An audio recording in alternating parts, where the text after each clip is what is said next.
Ça y est, il l'a battu. 157 buts, le record. Edison Cavani, il dépasse Zlatan et il devient le meilleur buteur de tous les temps de Paris.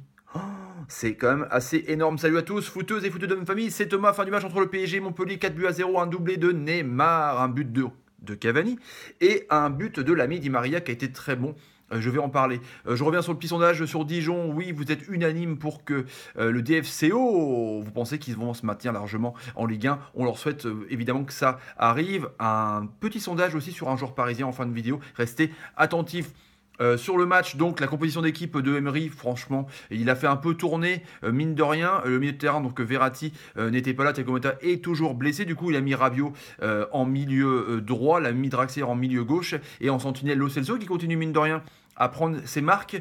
On avait dit qu'il avait été un peu plus faible contre Lyon, parce que Lyon avait vraiment mis de l'impact, du coup Lo Celso là, il a été assez bon, assez bien sur ses appuis, assez tranquille, parce que je trouve que les Montpellierins, je vais revenir là-dessus tout dans la vidéo, mais ils ont défendu que sur Neymar. À la limite même de la faute. Bon, c'est vrai que Neymar a un peu provoqué les joueurs montpelliérains. On a vu une scène notamment, là, il faisait un peu Samba Brasil, il se croyait sur les plages de Rio, c'est un peu son jeu. Et du coup, les Montpelliérains, ça les a énervés et ils l'ont pas mal descendu. Je pense qu'ils se sont axés vraiment sur l'électron libre brésilien, et du coup ils ont laissé un peu de place, d'espace à Di Maria, à Draxler qui a pu repiquer. C'était un peu vraiment le milieu de terrain parisien un peu surnagé, je trouve, alors que j'attendais vraiment que Der Zakarian ferme le jeu comme il l'a fait, mais soit plus dans l'agressivité. Il n'a pas été tant que ça. On voit la possession de balle 61-39, pardon, et du coup on voit que Montpellier a pas joué son jeu de d'habitude. Ils sont restés derrière, mais ils ont été moins agressifs, bizarrement. Bon, moi, je sais pas si les Montpellierins vraiment misaient beaucoup sur ce match-là. Ils avaient fait un bon résultat à la Mosson. Mais là, du coup, c'était un peu plus simple pour les Parisiens, parce que déjà, il manquait Roussillon et Aguilar.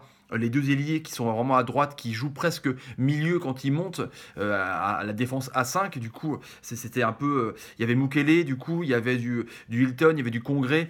Il y avait du Pedro Mendes, il y avait un milieu de terrain vraiment que j'ai. Striki, j'aime beaucoup, beaucoup, beaucoup. Il a fait des bonnes récupérations. C'est vraiment lui, je trouve, qui a tiré son épingle du jeu montpelliérain. Il y avait Mbenzasio devant, qu'on essayé, hein, mine de rien. Ils étaient un peu esselés, ils étaient avec deux tentes, ils attendaient.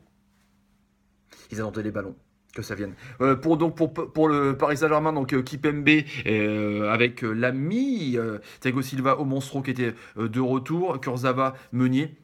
Et donc le milieu de terrain avec la sentinelle le Celso, Rabiot, Draxler qui a une liberté monstre pour percer les lignes et pour alimenter Di Maria, Cavani, Neymar. Donc Neymar, quand il n'est pas là, on voit qu'il y a un peu plus de jeu, de phase de jeu, il y a un peu plus de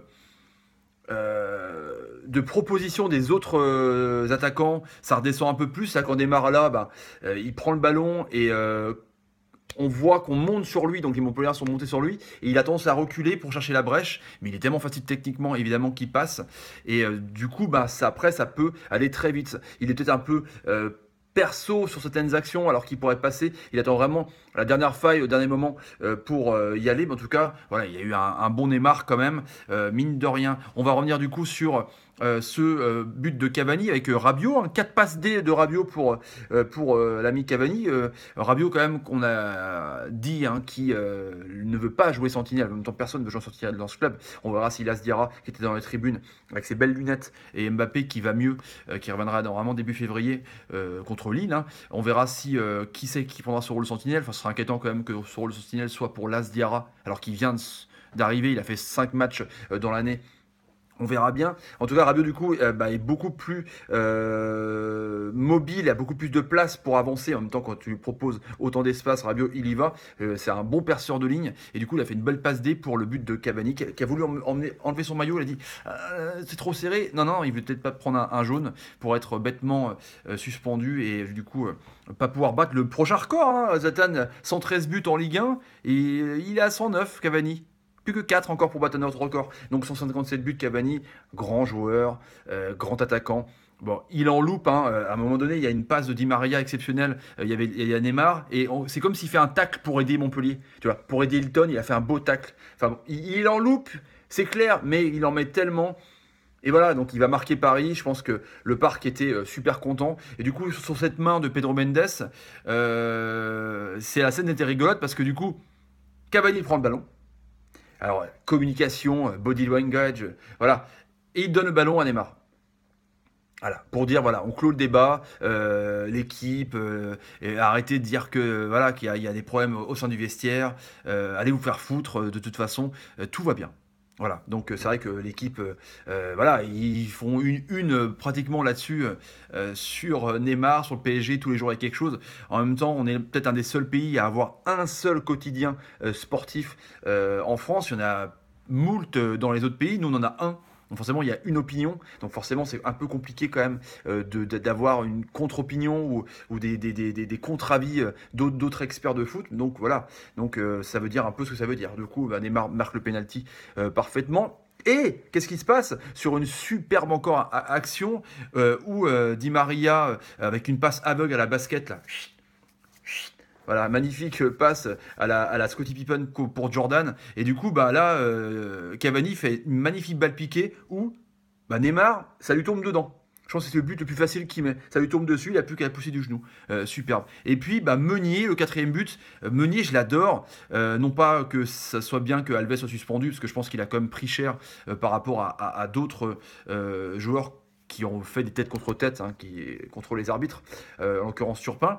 Et bah du coup Meunier je l'aime bien parce que le mec il dit rien, il dit jamais rien, il joue son jeu, il est intelligent, il est bon défensivement, il est quand même costaud, c'est quand même un grand gabarit. Et puis bah il monte et là il fait une passe magnifique où du coup Di Maria n'a plus qu'à ouvrir son pied et faire une spatule et la pousser dans les buts de Lecomte. Du coup ça fait 4-0. Di Maria qui a été très bon. Je trouve que ça a été un des meilleurs joueurs avec Rabiot ce soir. Il est exceptionnel. Il faisait la gueule quand il jouait pas. Bon là il joue parce qu'il profite des blessures, mais ça va être compliqué de lui quand même piquer la place, enfin vraiment s'accrocher, même si je pense que KM29 va comme la récupérer en tout cas. S'il décide vraiment de jouer le jeu en étant remplaçant et en étant aussi fort, c'est assez incroyable. En tout cas, Cavani meilleur buteur de Ligue 1 largement, Neymar qui continue à bouleverser les stats, hein. Il marque des doublés très souvent dans les matchs, enfin, c'est assez incroyable. Je plains les Rennais mardi, franchement je sais pas comment ça va se passer, que même avec une défense à 5 et un minimum d'agressivité, même s'ils sont focalisés sur un joueur, c'est ce que leur reproche chez Montpellierin,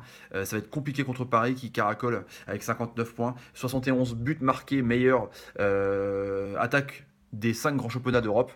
Voilà, c'est juste incroyable quoi. Avec un super jeu, voilà, un jeu sur le but de Cavani, de la passe de Cavani sur Neymar, c'est juste énorme la sortie de balle. Ils avaient fait la même justement contre le Stade Rennais. On dirait qu'ils se baladent.